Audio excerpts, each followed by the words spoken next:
अस्सलाम वालेकुम, आप देख रहे हैं सिटी से सवाल। मैं हूं सैयद आयशा नाज, मेरे साथ मौजूद है नजम सेठी साहब। वालेकुम। जिस तरह से आपने सलाम किया ना, कुछ इसी तरह से धावा बोला ट्रंप ने। अमेरिकन प्रेसिडेंट डोनाल्ड ट्रंप रोज़ नई हेडलाइंस बनाते हैं और समटाइम्स वो ऐसी बात पोडियम पे खड़े होकर कह देते हैं जो सुनने लायक नहीं होती। PG-18 लिखना पड़ेगा वहाँ पर। एनीवेज, बीप वो ऐसी गुफ्तगू कर जाता है जो नॉर्मल इस लैंग्वेज में, डिप्लोमेटिक लैंग्वेज में नहीं होती। बहरहाल चाइना की तरफ से जवाब आ रहा है, लेकिन नप्पा तुला जवाब आ रहा है। लेकिन इसमें एक बड़ी अजीब चीज़ हुई जिसकी तरफ जाने से पहले मैं सुनवाना चाहूँगी कि आपने डोनाल्ड ट्रंप की स्ट्रेटजी को प्लेइंग चिकन के साथ ताबीर किया और उसके बाद हमने देखा कि आलमी जराइद भी यही टर्मिनोलॉजी इस्तेमाल करते हुए पाए गए, जिससे समझ आ सकती है कि उनकी स्ट्रेटजी असल में है क्या। आपने क्या कहा था, सुनते हैं। मैं एक पेशन गोई करता हूँ। डोनाल्ड ट्रंप जो है वो है डील मेकर। वो लड़ाई नहीं करना चाहता, वो डील करना चाहता है और वो डील के परस्यूट में वो गेम खेलता है। तो I think he is playing a game of chicken. अब वो गेम तो बड़ी खतरनाक है, बिकॉज अगर आप नहीं ब्रेक मारते तो you go over the cliff. तो I think he is playing that game, क्योंकि इसने इतनी जबरदस्त प्रोपेगेंडा किया है कि मैं अमेरिकन अवाम के लिए कर रहा हूँ और मेक अमेरिका ग्रेट अगेन के लिए कर रहा हूँ, कि वो जो रेटरिक है वो सारी फैल गई हर जगह पे। People are taking him very seriously कि यार ऐसा कोई पता नहीं है, कर पहले ये था करेगा नहीं करेगा, कर दिया उसने, लेकिन कर दिया। अब वो सारे भाग रहे हैं कि जी ठीक है, फिर हम भी रिटेलिएट करते हैं। अब यही रिटेलिएशन, उसको पता था कि ये रिटेलिएट करेंगे। अब मेरी एक अपनी एनालिसिस है। अब दो चीज़ें हो सकती हैं, एक ये कि पीपल टेक हिम सीरियसली और सारे रिटेलिएट करें। रिटेलिएट से मुराद ये है कि तुमने लगाया 25%, हम भी 25% लगाए, तुमने लगाया 10%, हमने भी 10 लगा दी और ऊपर कर दिया, जिसके साथ अमेरिका का भी नुकसान, जिन लोगों ने लगाया सबका नुकसान है उसका। ग्लोबल ट्रेड जो है श्रिंक कर जाएगी। श्रिंक करेगी तो GDPs जो है हर मुल्क की जो है वो असरअंदाज हो जाएगी। दूसरा ये है कि आपने लगा दी, डोनाल्ड ट्रंप ने चाइना के ऊपर लगा दी, चाइना ने वापस लगा दी आज। ठीक, बिल्कुल। अब क्या होगा? एक तो ये हो सकता है कि बिहाइंड द सीन्स बातचीत शुरू हो जाए, प्रेशर आ जाए, बिहाइंड द सीन्स बातचीत शुरू हो जाए कि जी चलो आप थोड़ा कम करें ना तो हम भी कम करते हैं। अल्टीमेट तो यही तो फिर थोड़ा सा गुंजाइश इधर से निकलेगी, थोड़ी सी गुंजाइश इधर से निकलेगी, निकलती निकलती निकलती निकलती कुछ अमेरिका के लिए थोड़ा सा फ़ायदा हो जाएगा और बाकी चीज़ें ठीक हो जाएंगी। सो इट इज़ पॉसिबल कि ये नेगोशिएशन के लिए ये चिकन खेली जा रही है। ओके, कि कौन पहले पीछे हटता है। तो फिर आर्ट ऑफ डील ही हो गया ना ये। तो आर्ट ऑफ डील, अच्छा ये बड़ी खतरनाक डील है, ये सारी ग्लोब को ले बैठेगी शेकन। अच्छा, तो एक तो ये मैं समझता हूँ कि इट्स दिस। अगर ऐसे नहीं है तो फिर तो इट्स अ डिजास्टर। अगर बाकी लोग पीछे नहीं हटते और डील, तो फिर तो ये चीज़ रह जाएगी, फिर डोनाल्ड ट्रंप भी पीछे नहीं हट सकेगा। फिर ये बहुत बड़ा एक रिसेशन आएगी और कीमतें बढ़ जाएंगी हर जगह पे, ठीक, और अनएम्प्लॉयमेंट बढ़ेगी और जो मकसद जिसके लिए डोनाल्ड ट्रंप ने ये किया है वो पूरा नहीं होगा। तो मेरा ख्याल है कि इसके अंदर अभी आप देखिए गेम चलनी है थोड़ी देर, ठीक है, और ये हो सकता है कि अगले 2-3 महीने ये कंट्रैक्शन हो, हर जगह से काउंटर रिटेलिएशन हो, फिर उसके बाद नेगोशिएशन शुरू हो जाए। मैं एग्जांपल देता हूँ, इंडिया के अंदर अभी बातचीत शुरू हो गई है। वो कह रहे हैं नरेंद्र मोदी को, एडवाइजर्स के, सबसे बिफोर ये इम्प्लीमेंटेशन शुरू हो जाए आप पहले ही रिड्यूस कर दें अपने। और क्या जैसे आप रिड्यूस करेंगे तो डोनाल्ड ट्रंप को कह दें हमने तो रिड्यूस कर दिया, आप भी रिड्यूस करेंगे। और आप ये देखिएगा, अगर ऐसे 2-3 बड़े लोगों ने आपने पहले से ही चिकन आउट हो गए तो फिर ये गेम जो है ना वो डोनाल्ड ट्रंप के हक में जाएगी। फिर अगर इस वक्त सारे लगा रहे हैं काउंटर टैरिफ, तो अगर किसी ने काउंटर रिडक्शन शुरू कर दी, राइट, तो फिर सारे ना शुरू हो जाए कि चलो जी सरेंडर कर लेते हैं और नेगोशिएट करके उसका भी काम हो जाता है, हमारा भी काम हो जाता है, बचाव हो जाएगा। ठीक, तो अब इंडिया जैसे कुछ ऐसे मुल्क हैं जो बड़े सेंसिटिव हैं टू बैलेंस ऑफ ट्रेड, वो अमेरिकन मार्केट्स नहीं छोड़ना चाहते। तो इसलिए इट्स पॉसिबल कि some big countries might turn around and say कि जी हम पहले से रिड्यूस कर देते हैं, आप हमारे ऊपर ना लगाएं, हम रिड्यूस कर रहे हैं, क्योंकि रेसिप्रोकल टैरिफ्स है ना, कि आपने तय लगाया हमने तय। तो अगर हम फिर करते हैं पीछे हटते तो आप भी पीछे हट जाए। तो ये मैं समझता हूँ कि पहला राउंड में जो आप आज देख रही हैं कि चल रहा है सारा कुछ, एक दूसरे के ऊपर लगा रहे हैं, मगर सेकेंड राउंड एक आएगा मेरा ख्याल है जिसमें आपको खबरें आनी शुरू होंगी कि फलाने पहुँच गए हैं, फलाने ने अनाउंस कर दिया हम रिड्यूस कर रहे हैं, नेगोशिएशन शुरू हो गई हैं एंड सो ऑन। तो इसलिए I think slowly this counter philosophy ये रूट पकड़ेगी। ये शायद ऐसे ना हो कि फिर डोनाल्ड ट्रंप की डील जो है वो चिकन खेलते खेलते Donald Trump might be successful. और अगर ये सक्सेसफुल नहीं होता और ये चीज़ चलती है Ayesha, then we are in for very big global recession और लड़ाई झगड़े एंड ग्लोबल रिसेशन। तो I think that's the long and short of this tariff issue. आपने लॉन्ग टर्म शॉर्ट टर्म में सारी प्रेडिक्शंस कर दी और इनमें से दो यूं पूरी हुई हैं कि एक तो ये कि नेगोशिएशंस शुरू हो गई हैं और इसका एतराफ़ उन्होंने अपनी स्पीच में किया कि 75 ममालिक जो हैं वो आमादा हैं बातचीत के लिए, हम आगे बात बढ़ाएंगे। यहाँ के पाकिस्तानी वफ्द भी जा रहा है बातचीत के लिए। इसमें अभी तक तो वैसा ही हुआ, ये पिछले हफ्ते की आपकी प्रेडिक्शन थी, लेकिन उसके बाद जो अब खबर सामने आई है वो ये कि उन्होंने 90 डेज़ के लिए मौकूफ़ कर दिया है बाकी ममालिक पर तो टैरिफ, लेकिन चाइना को सिंगल आउट करके उस पर मज़ीद टैरिफ बढ़ा दिया है।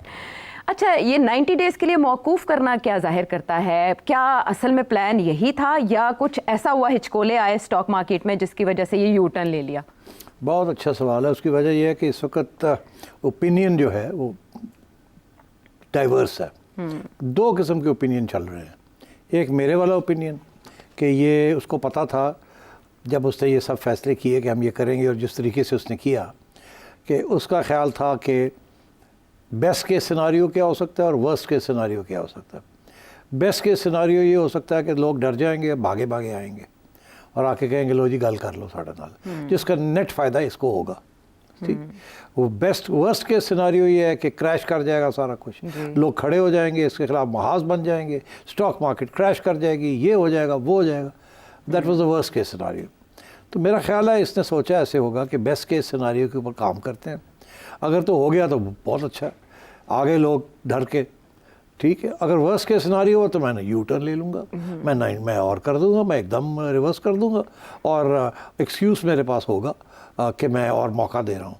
तो अब मेरा ख्याल यही है, मेरा भी अभी तक यही ख्याल है कि इससे सोची समझी गेम खेली थी, अपने लिए एक एग्जिट स्ट्रेटजी छोड़ दी थी कि ये इस स्ट्रेटजी से निकलना पड़े तो मैं निकल सकता हूँ। अच्छा। अगर हुआ ये है कि दो चीज़ें साथ साथ हो गई हैं, क्लियर कट एक तरफ या दूसरी तरफ झुकाव नहीं हुआ। एक ये कि ऐसे नहीं हुआ कि सारी दुनिया इसके खिलाफ खड़ी हो गई, तो दूसरा ये नहीं कि सारी दुनिया इसके साथ चल पड़ी है। कुछ लोग चल पड़े हैं साथ, कुछ लोग अभी भी इसके खिलाफ खड़े हैं। फॉर एग्जांपल कनाडा इसके खिलाफ खड़ा है, यूरोपियन यूनियन इसके खिलाफ खड़ी है, चाइना इसके खिलाफ खड़ा है, मोटी मोटी। बाकी छोटे इधर उधर के सारे लाइन में आ गए। सो ना ये इधर की बात पूरी हुई है ना उधर की बात पूरी हुई है। तो I think what he is done now, इसके एक तरफ तो उसने अपनी सक्सेस स्ट्रैटेजी का ऐलान कर दिया कि देखो जी सारे 75 लोग जो हैं वो आए हुए हैं, अब जो लफ्ज़ इस्तेमाल किए हैं बड़े घटिया किस्म के हैं, मिन्नत तरला कर रहे हैं, पैर पड़े हैं, आगे ना ते हा ठीक। और दूसरी तरफ उसने फिर 90 दिन की और एक पॉज कर दिया। ये 90 दिन के अंदर चाइना और यूरोपियन यूनियन वगैरह वो लोग जो कि इस वक्त खड़े हैं और अपनी स्ट्रेटजी प्लान कर रहे हैं। चाइना ने तो अनाउंस कर दी है, यूरोप ने अभी तक स्ट्रेटजी अनाउंस नहीं की है जी, ठीक। और इसी तरीके के साथ एक दो और इस किस्म के ब्लॉक्स हैं जहाँ उन्होंने अनाउंस नहीं किया, अभी सोचों में पड़े हैं। बाकी सब तो फैसला हो गया। अब जो क्लियर कट फैसला है वो तो चाइना का है कि will resist it. By the way बड़ी इंटरेस्टिंग बात है, बेलारूस रशिया के ऊपर तो कोई पाबंदियां लगी नहीं है ट्रेड के ऊपर, कोई उनको तो नहीं कुछ किया। इंटरेस्टिंग, हमारे वज़ीर-ए-आज़म भी उधर और कोरिया के ऊपर भी नहीं किया। अच्छा, नॉर्थ कोरिया दैट इज। तो खैर एनीवे, तो आई थिंक इस वक्त Donald Trump is riding high. उसके पास सारे ऑप्शंस उसने अपने पास ओपन रखे हुए हैं।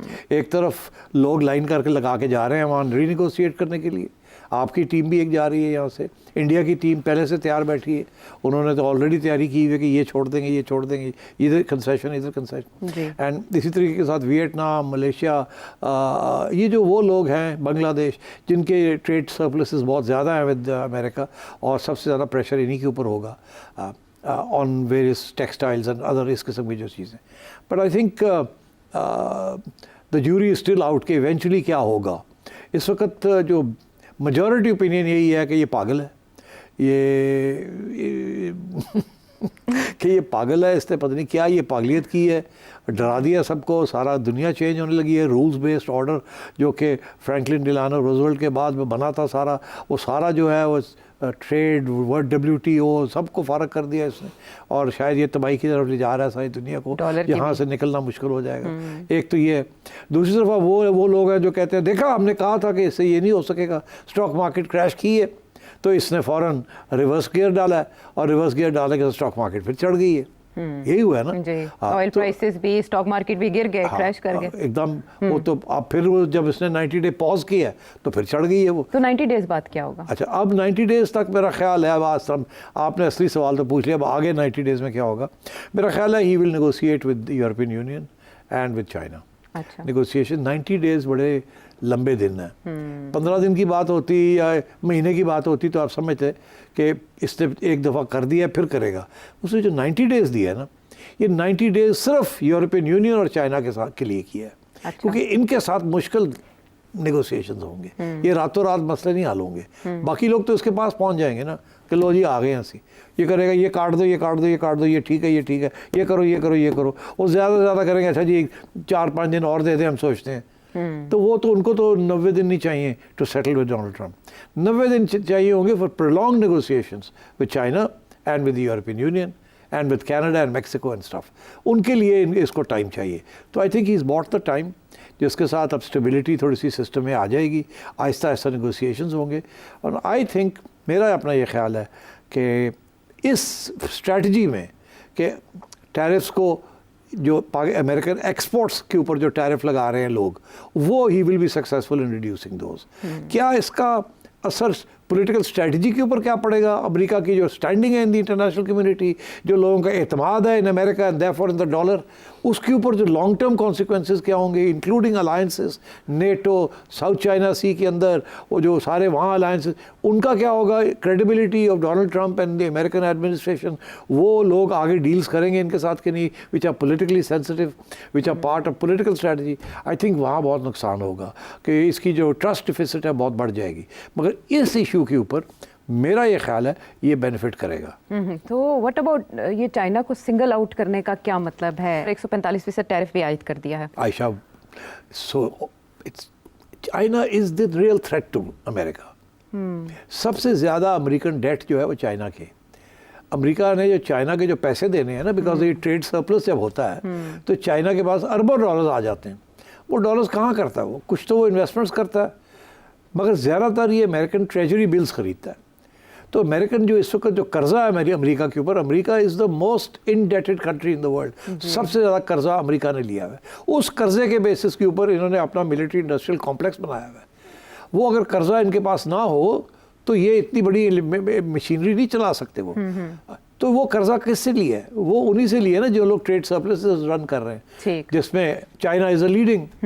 तो चाइना ने जो अब तो चाइना का सपोर्ट जब ख़त्म होगा, फॉर एग्जांपल अगर चाइना का ट्रेड सरप्लस कम होता है तो फिर चाइना विल थिंक कि अब हमने अमेरिकन ट्रेजरी बिल्स में ही अमेरिका को और कर्जे नहीं देने हमने, क्योंकि जो वो ट्रेजरी बिल है इज़ इंस्ट्रूमेंट ऑफ डेट। तो मैं ये समझता हूँ कि इस चीज़ों के ऊपर लॉन्ग टर्म फ़र्क पड़ेगा।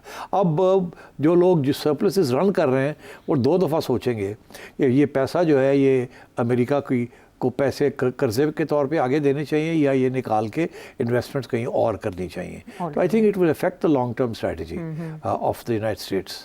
और इससे मुकम्मल मुख्तलिफ रवैया यूरोपीय यूनियन का होगा। और यूरोपियन यूनियन जो है उनको तो बहुत अहम फैसले करने पड़ेंगे ना। वो तो पहले तो नेटो के ऊपर उनको फैसले करने, उसने पहले ही कह दिया कि नेटो से मैं निकल रहा हूँ, आप अपने पैसे खर्च करें।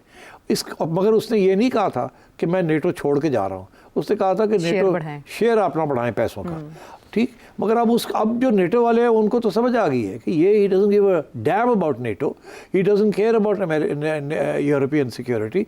वो इनफैक्ट यूरोप को समझता है कि ये हमारे ऊपर ये हमारा इस्तेमाल करते रहें और ये जाएं जो जन्नत में जाएं। इनकी अगर कोई थ्रेट है तो हमारी थ्रेट तो नहीं है, रशिया से हमें कोई थ्रेट नहीं है, अगर इनको है तो अपने निपटे अपने आप। तो यूरोप जो है वो अब सिर्फ ये क्वेश्चन ऑफ नेटो नहीं है, वो और भी सवाल जो हैं रिगार्डिंग अलायंसेस विद अमेरिका, उसके ऊपर भी अब वो सोच विचार वहाँ करनी पड़ेगी। ऑलरेडी फ्रांस और जर्मनी जो हैं वो ऑलरेडी इसकी बात कर रहे हैं।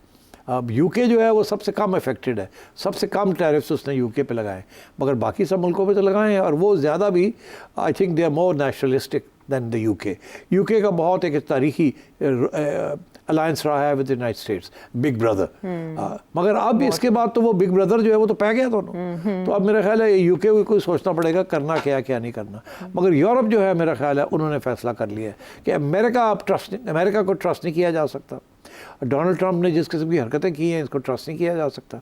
नेटो भी है, अब हमें खुद संभालना पड़ेगा। और अगर करना है तो अपनी डिफेंस खुद करनी पड़ेगी, उसके साथ पैसे और डिफेंस में डालने पड़ेंगे, which means social security, welfare state, इसके ऊपर आप पैसे आप इतने नहीं खर्च कर सकेंगे, जो कि उनका मेन स्टे है यूरोप का। वो Europe is known for its welfare state, ठीक है ना। तो वो अब अगर उसमें पैसे कम खर्च करने हैं और अपनी डिफेंस पे करने हैं तो उनकी सारी इंटरनल इकोनॉमीज़ और पॉलिटिक्स तब्दील हो जाएगी। इसके अलावा अब ये जो ट्रेड वॉर जो शुरू हो रही है, इसके ऊपर भी the Europeans will have to diversify their trading blocks. कुछ लोगों का ये कहना है कि अब नए ट्रेडिंग ब्लॉक्स बनने शुरू हो जाएंगे, क्योंकि चाइना, रशिया जो है एंड ब्रिक्स, ये ऑलरेडी एक थ्रेट पे पोज कर रहे थे to the American led alliances. तो अगर ऐसे ही है तो अब मेरा ख्याल है गोइंग फॉरवर्ड लॉन्ग टर्म अगर आप देखेंगे तो मुझे ऐसे लगता है कि शॉर्ट टर्म में तो डोनाल्ड ट्रंप शायद कामयाब हो जाए getting a good deal out of some countries and maybe all countries or maybe most countries. But long term में I think this is ये isolationist किस्म का message है. America will be the loser, especially in strategic terms. और बाकी जो एक system चलने जा रहा था जिसको चाइना लीड कर रहा है, डॉलराइजेशन की तरफ हम इसको देखिए, चाइना ऑलरेडी उसकी कोशिश है कि डॉलर डिपेंडेंसी ख़त्म हो और ब्लॉक्स बने और नई करेंसीज जो हैं वो बनाई जाएं, और इसीलिए वो ऑलरेडी दे आर चैलेंजिंग ये जो अमेरिकन डोमिनेटेड वेस्टर्न सिस्टम है स्विफ्ट का। SWIFT is transfers of funds from one place to another. वो कहते हैं एक जगह से दूसरी जगह फंड्स ट्रांसफ़र करने के लिए आज इतनी पाबंदियाँ लग गई हैं अंडर द एग्जिस्टिंग सिस्टम कि 2-2, 3-3 दिन लग जाते हैं before funds can be transferred.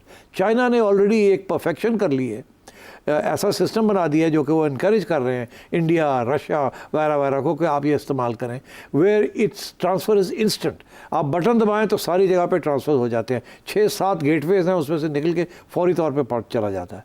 And so I think एक alternative system is in the making. ये 10 साल, 15 साल, 20 साल शायद लग जाए इसको, मगर आई थिंक ये है end of the American century. This is the end of the American century. And एक चीज़ चलने जा रही थी, हो रही थी आहिस्ता आहिस्ता, उसको डोनाल्ड ट्रंप ने स्पीड अप कर दिया बाय दिस लास्ट गास्प जिसे कहते हैं, लास्ट अटेम्प्ट। और ये अटेम्प्ट फेल हो जाएगी, ये स्पीड अप कर देगी उस सिलसिले पर। China will become the world leader sooner और लेटर। और वो उनका नारा जो, और इसीलिए to answer your question, this was aimed at China. Okay, वो अमेरिका ग्रेट अगेन को बनाने का जो मिशन है वो तो उल्टा पड़ जाएगा।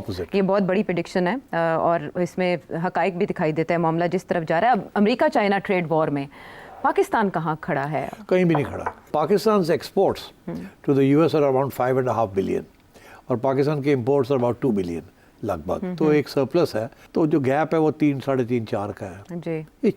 पीनट्स अमेरिका के लिए तो खंगो तो है, दे देने वो भी नहीं आता। उनके वेपन्स उधर $7 बिलियन के, तो हमारे लिए ये बड़ा इंपॉर्टेंट है। तो हम जाके कहेंगे जी बादशाह सलामत, असी तुहाडे कोल थोड़ी जी पेट्रोल भी खरीद लेने हैं, असी तुहाडे कोल वीट भी खरीद लेने हैं, जड़ा ये बैलेंस है आप टैरिफ शरीफ ना लगाएं।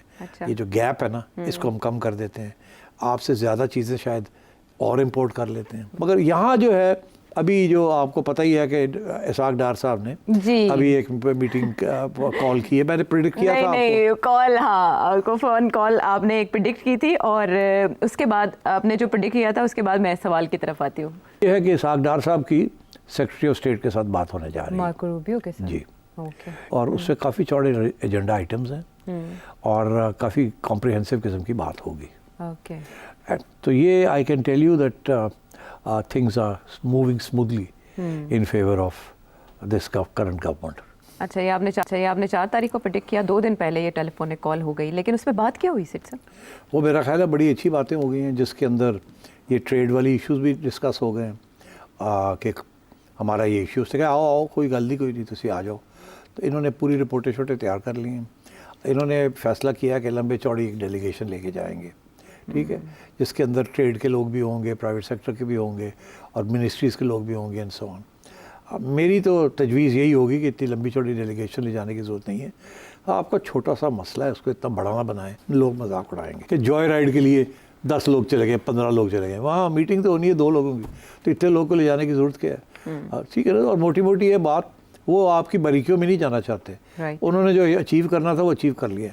वो आपके साथ 2 और बातें कर देंगे इसके साथ। एक तो ये अफगानिस्तान वाली बात करेंगे आपके साथ वो जी, इसमें तो कोई शक ही नहीं है कि they will talk about Bagram air base, they will talk about terrorism in Afghanistan, US-पाक cooperation and so on and so forth. और हथियार जो पीछे जो हथियार रह गए हैं कि play a role in getting us access to those and so on. तो मेरा ख्याल है कि ये बातें हुई हैं और अब सवाल ये है कि इस डेलीगेशन को कौन लीड करेगा। आखिरी जो मेरी चिड़िया की खबर थी वो ये थी कि कॉमर्स मिनिस्ट्री में से जाम कमाल साहब लीड करेंगे। अच्छा। मगर अभी वहाँ भी ये डिस्कशन चल रही है कि is he the right man to lead this delegation. क्या इसहाक डार साहब को जाना चाहिए, क्या फाइनेंस मिनिस्टर औरंगजेब साहब को जाना चाहिए कि नहीं। मेरा ख्याल है अगले 1-2 दिन में ये फैसला हो जाएगा और फिर देखते हैं क्या होता है। But I don't think this very significant. Pakistan is right. तो आपके साथ कोई प्लान ऑफ वो मुतबादिल प्लान भी शेयर किया गया, कोर्स ऑफ एक्शन भी जो ये प्रपोज करने जा रहे हैं या नहीं? वो एक रिपोर्ट बनी है, मैंने नहीं देखी, बट आई थिंक कॉम्प्रिहेंसिव होगी। उसमें काफ़ी स्टेक होल्डर्स को कंसल्ट किया होगा।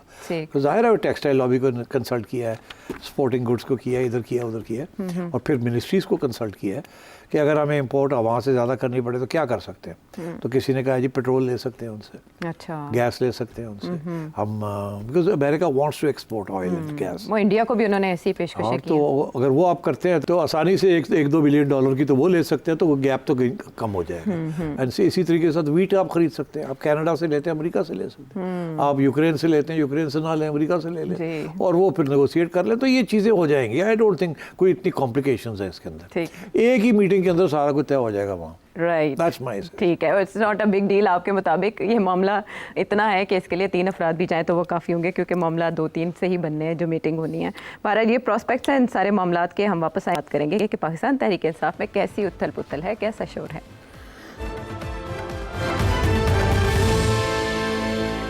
शो में साथ देने का शुक्रिया। सिर्फ साहब, पाकिस्तान तहरीक इंसाफ की सतह पर 2 मामला चल रहे हैं। एक तो ये कि बानी से मुलाकात के मामले पर सलमान अकरम राजा साहब एक तरफ और बाकी पीटीआई क़यादत हमें दूसरी तरफ दिखाई देती है। फिर माइंस एंड मिनरल्स एक्ट का मामला, जिसको लेकर हमें अली अमीन गंडापुर साहब एक तरफ और बाकी पीटीआई एक तरफ दिखाई देते। मुझे आप बताएं दोनों में से आप पहले किसको डिस्कस करना पसंद करें? चले, फिर उससे ये है कि नेशनल लेवल पे माइंस एंड मिनरल्स एक्ट की तरफ आ जाते हैं। उसके सिलसिले में एक कॉन्फ्रेंस हुई जो SIFC का एक इनिशिएटिव समझ लें। 2023 में इसकी पहली कॉन्फ्रेंस हुई थी इस फोरम की, और उसके बाद अब दूसरी कॉन्फ्रेंस का इनेकाद किया गया। इंटरनेशनली 2000 के करीब लोग नुमाइंदे इसमें शरीक थे और उनको इनवाइट किया गया। वो सऊदी अरब से भी थे, चाइना से भी थे, अमेरिका से भी थे। अमेरिका का भी एक वफ्द पाकिस्तान आया जिन्होंने दिलचस्पी जाहिर की है। उस कॉन्फ्रेंस में PTI की नुमाइंदगी या हम समझें KP की नुमाइंदगी के लिए अली अमीन गंडापुर साहब तकरीब में मौजूद थे, लेकिन स्टेज पर उस तस्वीर में जो पाकिस्तान की तरफ से एक कमिटमेंट को रिप्रेजेंट करी थी उससे गायब थे। इसकी क्या वजह थी? उसमें बाकी सारे सूबों के वज़ीर आला थे और वज़ीर आज़म पाकिस्तान थे और आर्मी चीफ थे। तो आर्मी चीफ और वज़ीर आला थे, वज़ीर आज़म और वज़ीर आला। वज़ीर आज़म। अच्छा, अब बात यह है कि देखिए, let's put this in perspective. झगड़ा क्या रहा है बिटवीन प्रोविंसेस एंड फेडरेशन कि ये जो रिसोर्सेज हैं वो किसकी उसके ऊपर हक है। प्रोविंसेस कहते हैं अगर हमारी प्रोविंस के अंदर कोई रिसोर्स निकली है, तेल निकला है, ऑयल निकला है, मिनरल निकला है, तो उसका 90% हिस्सा हमें मिलना चाहिए।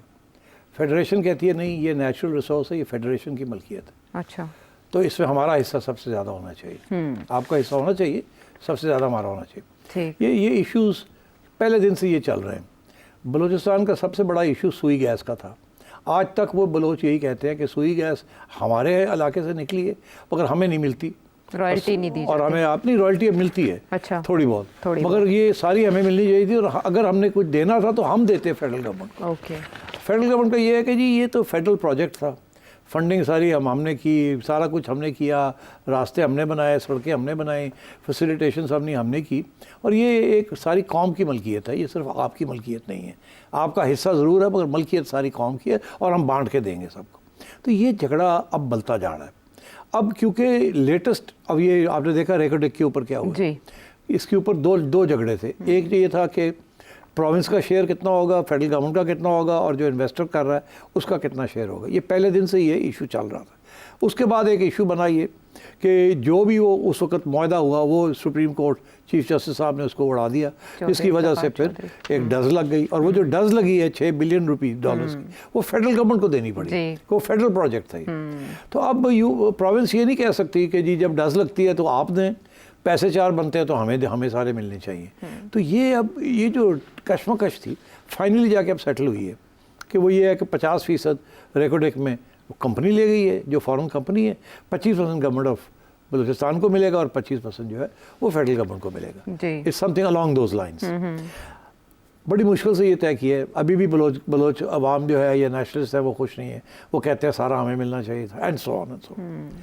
अब आगे जाके आपने सुना चाइना के साथ अमेरिका का क्या झगड़ा है, यूक्रेन के अंदर अमेरिका क्या चाहता है फ्रॉम यूक्रेन, रशिया जिन इलाकों में बैठा हुआ है वहाँ क्या नेचुरल रिसोर्सेज हैं, सारे बात स्ट्रेटेजिक मिनरल्स की बात हो रही है। आगे जब जो ज़माना आ रहा है वो तेल और गैस के अलावा अब और भी स्ट्रेटेजिक मिनरल्स पाए जाते हैं जिनकी ज़रूरत पड़ेगी, वेदर इट इज़ लिथियम और whether it is many other strategic जो कि सेमीकंडक्टर्स में इस्तेमाल होते हैं या रॉकेटरी में इस्तेमाल होते हैं या स्पेस एक्सप्लोरेशन में होते हैं या साइंस के बाउंड्रीज़ को आगे बढ़ाने के लिए। That is why they are known as rare earth minerals. अब रेयर अर्थ मिनरल्स जो है वो सबसे ज़्यादा चाइना में अवेलेबल है, और फिर यूक्रेन में भी हैं, अमेरिका में भी, हर जगह पे हैं थोड़े बहुत। यहाँ भी ये फैसला हुआ है कि हमारे यहाँ भी रेयर अर्थ मिनरल्स हैं। ये गैस और oil is not the only thing, may be the future belongs to rare earth minerals. तो इसलिए all of a sudden Pakistan की फेडरल गवर्नमेंट जाग उठी है कि हम तो ऑयल एंड गैस की तरफ ढूंढ रहे थे, वो तो हमें मिला नहीं, और जो है तो ये रेयर अर्थ मिनरल्स को ढूंढा जाए।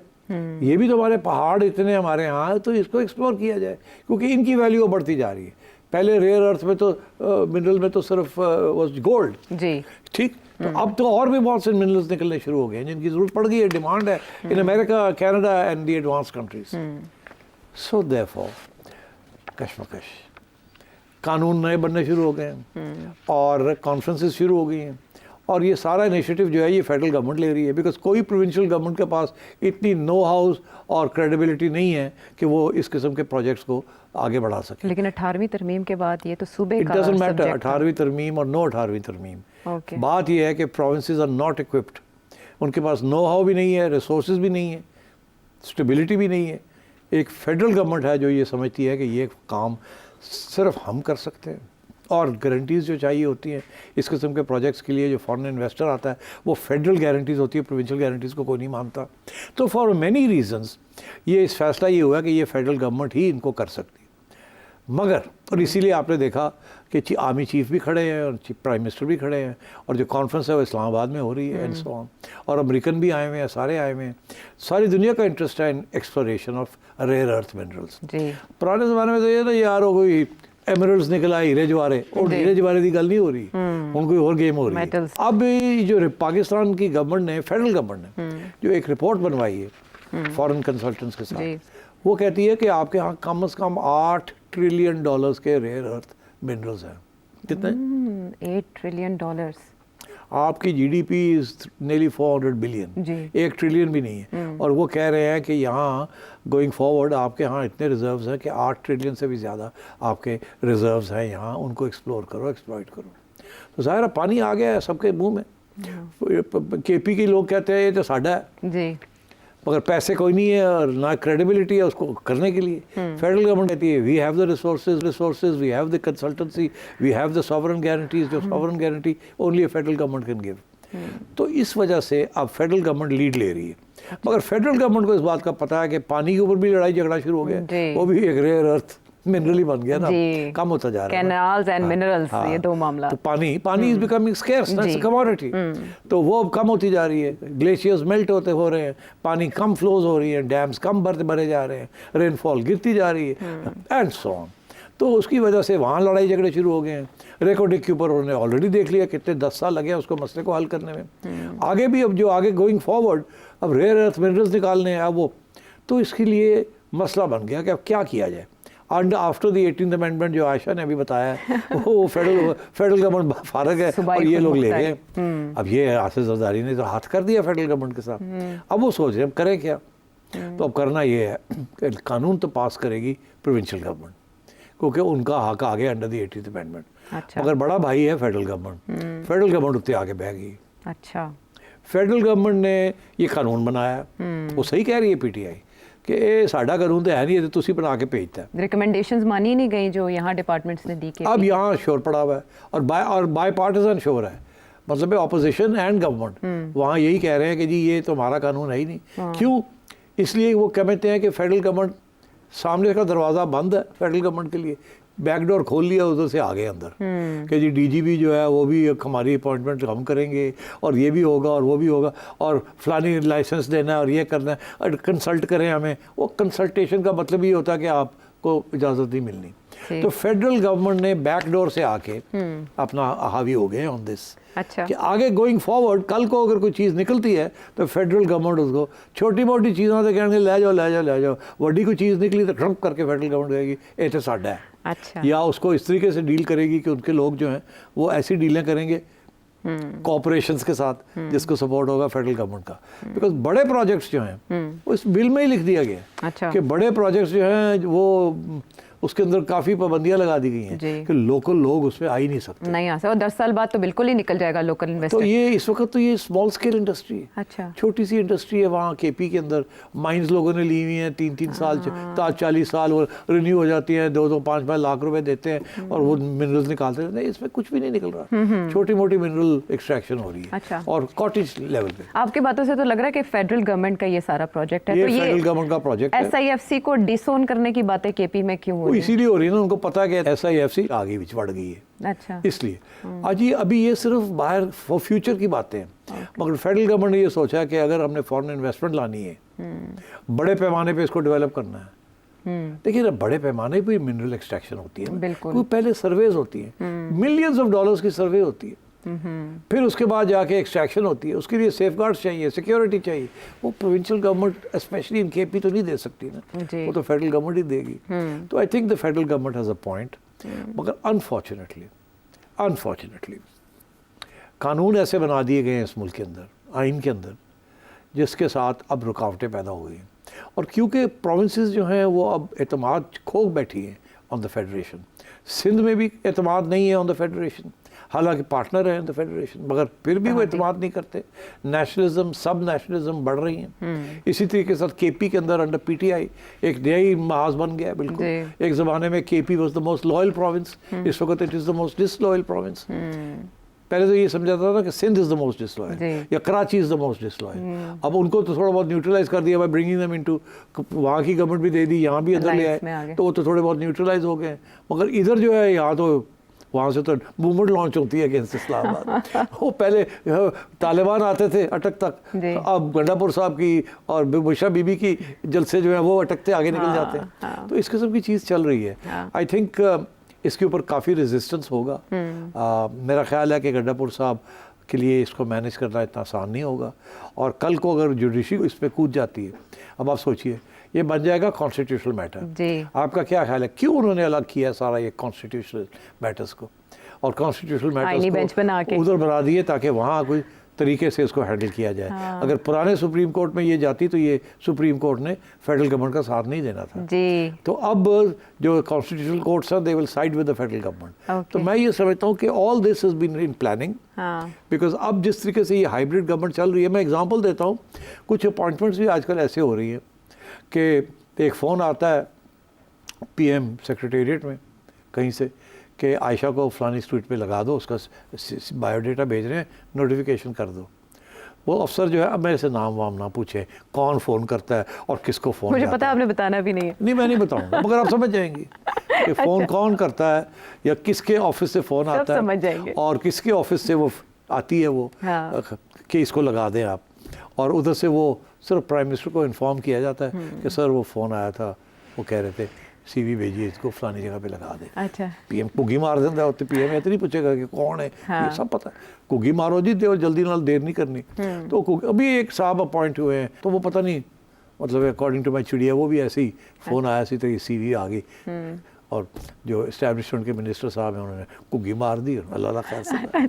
इरसा के चेयरमैन के मामले में माजी में तनाज़ा हुआ था और उसके बाद तो ऐसे ही है, तो आया था बिल्कुल। तो कुछ अपॉइंटमेंट्स तो डायरेक्टली हो रही हैं। तो ये भी इसीलिए बिकॉज अब ये मेरा ख्याल फैसला हुआ है हमारे इदारों के अंदर कि अब वो directly they will become part of the federal government, और जो अहम फैसले हैं वो ख़ुद भी करेंगे और उसको उसके कानून भी बनाएंगे और उसको पुश भी करेंगे, and they will take responsibility for it. ये SIFC है क्या? ये अम्ब्रेला ऑर्गेनाइजेशन है कि फेडरल गवर्नमेंट और प्रोविंशियल गवर्नमेंट के दरमियान और फेडरल गवर्नमेंट और इंटरनेशनल कम्युनिटी के दरमियान जो मुआहदे होने हैं उनको स्ट्रीमलाइन किया जाए ताकि काम आगे चले। One window operations, very right. लेकिन इससे उठते हैं बहुत से सवाल, जैसे सेठी साहब ने कहा कि अली अमीन गंडापुर साहब के लिए इसको पास करवाना, इस एक्ट को पास करवाना, इस बिल को पास करवाना, या इसमें जो अमेंडमेंट्स प्रपोज की गई हैं उनको पास करवाना इतना आसान नहीं होगा। क्या ये उनके मुस्तकबिल का फैसला कर देगा? और अलीमा खान किसको किससे मशरूत कर रही हैं? एक ब्रेक के बाद बात करेंगे।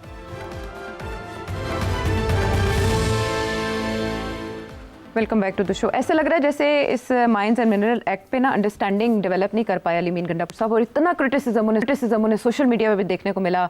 उधर से जो ओवरसीज़ पाकिस्तानी ब्लॉगर्स हैं उन्होंने भी अली अमीन गंडापुर को निशाना बनाया कि आप कैसे इसमें वफाक के साथ बैठ सकते हैं। तो क्या मुस्तकबिल है इस एक्ट का? या देखिए, अलीमा खान ने ओपोज किया है इसको।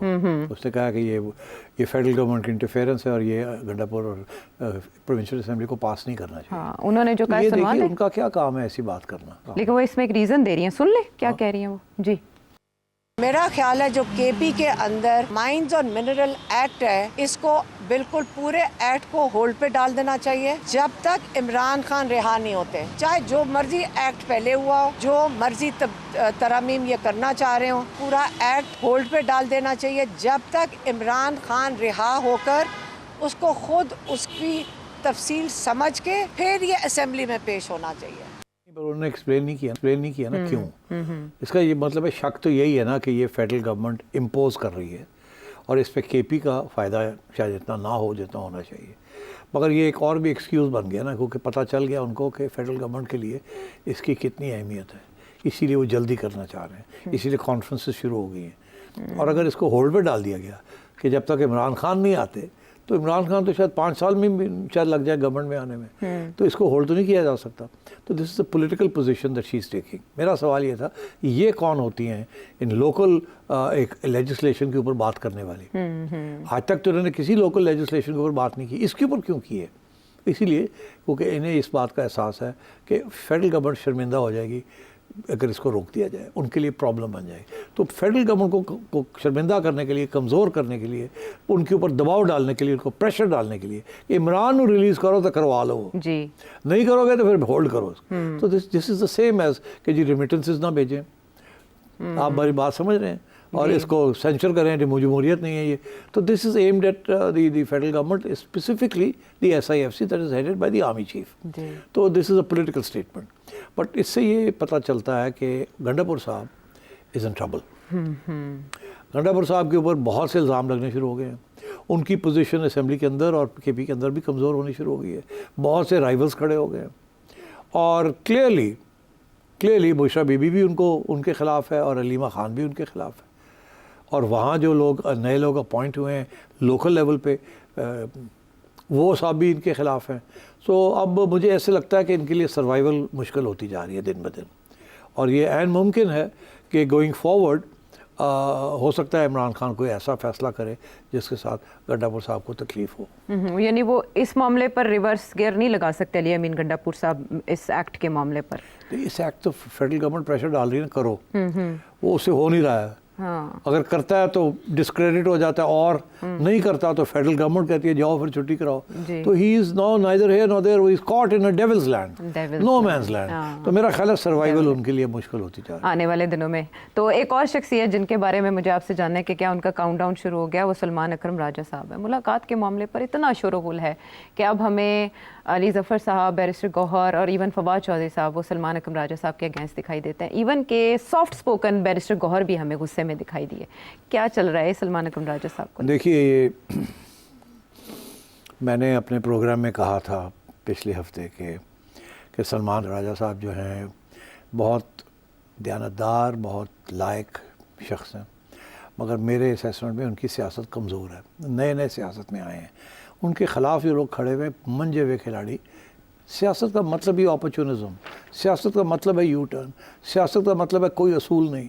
सियासत पे कोई असूल नहीं होते सिवाय एक असूल के कि अपने आप को ऊपर चढ़ाना है और अपने मफाद में काम करना है, और बाकी चीज़ें बाद में आती हैं। राजा साहब जिस किस्म की उनकी पैदाइश है, जिस किस्म की उनकी बैकग्राउंड है, तालीम है, वो अब middle class, upper middle class, अब तो खैर वकालत की वजह से बड़े अमीर हो गए हैं, मगर वो इस किस्म की सियासत नहीं समझते जहाँ जोड़ तोड़, डबल टॉक, ये सब कुछ होता है। पहले उनकी झड़प हो गई थी, आपको याद होगा, बुशरा बीबी के साथ जी, वो बिल्कुल बड़ी मुश्किल से उसको मरहम पट्टी की गई, लॉन्ग मार्च के दिनों में हुई थी बिल्कुल। अब जो मर्जी कह लें, अब उनकी झड़पें हो रही हैं विद द अदर लीडरशिप। ये वो लीडरशिप है जो इमरान खान साहब ने खुद अपॉइंट किया लोग। अब खान साहब भी तो गेम खेलते हैं ना, लोगों को डिवाइड एंड रूल करके रखते हैं वो, ताकि कोई भी इतना पावरफुल ना हो जाए। मगर मैं ये समझता हूँ कि इतने लोगों को अपने ख़िलाफ़ कर लेना मुश्किल हो जाएगा इमरान खान के लिए इनको डिफेंड करना। या तो एक आध आदमी होता ना। अब देखिए बुशरा बीबी भी और सलमान राजा साहब ने अपने विजडम में इन्होंने कहते हैं ना, जब भी पाली है पैणा नू, थिंकिंग कि ये वो लाइन है, मैं इनके करीब रहूँगा, इनके साथ रहूँगा, इनके केसेस करूँगा तो ये मेरे ग्रुप या मुझे सपोर्ट करेंगे, which is the case. Aleema Khan and the sisters are supporting Salman Raja, मगर इसके अलावा कोई भी नहीं कर रहा।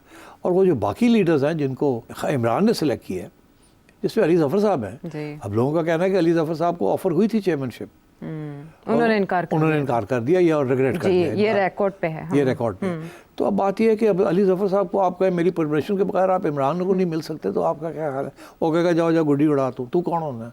उन्होंने यही कहा, तू तो कल दी मूली है, ये मुर्गी है, जो भी तुझे कहते हो खेत की मूली, तो ये तो वो है, जस्ट बिकॉज तुझे सेक्रेटरी जनरल बना दिया है खान ने, इसका ये मतलब नहीं है कि वी आर अंडर योर। अब सलमान राजा पढ़ा लिखा इंसान है, उसको पता है कि सियासी जमातों के अंदर सेक्रेटरी का रोल बहुत इंपॉर्टेंट होता है, सेक्रेटरी जनरल का जी। इसलिए he wanted this role. Secretary general control करता है सारी पार्टी को, मगर ये जो सिलसिला है ना सेक्रेटरी जनरल को जो कंट्रोल करता है पार्टीज़ को, ये जो तजर्बा है या तारीख है या ट्रेडिशन है, ये कम्युनिस्ट पार्टी से आई है। कम्युनिस्ट पार्टी के अंदर सेक्रेटरी जनरल जो था, he is the most powerful person in a party. Stalin was secretary general of the Soviet Communist Party, you mentioned as well, and so on. तो secretary general बड़े important होते हैं, even in the established parties जो कि leftist parties होती, उसके अंदर secretary general का रोल बड़ा होता है। मगर उसका एक और भी कंडीशन होती है कि स्ट्रिक्ट डिसिप्लिन होता है उसमें, स्ट्रिक्ट डिसिप्लिन होता है। सेक्रेटरी जनरल जो करता है वो ही करना पड़ता है हर एक, और इंक्लूड कर सकता है, एक्सक्लूड कर सकता है, एक्सपेल कर सकता है, सब कुछ।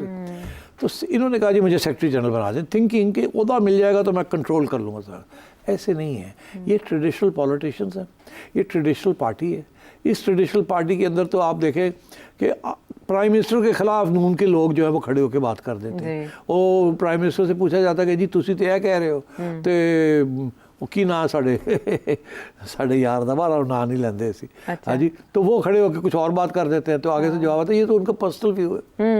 बिल्कुल। तो यहाँ तो पर्सनल व्यूज तो हर एक ही हैं।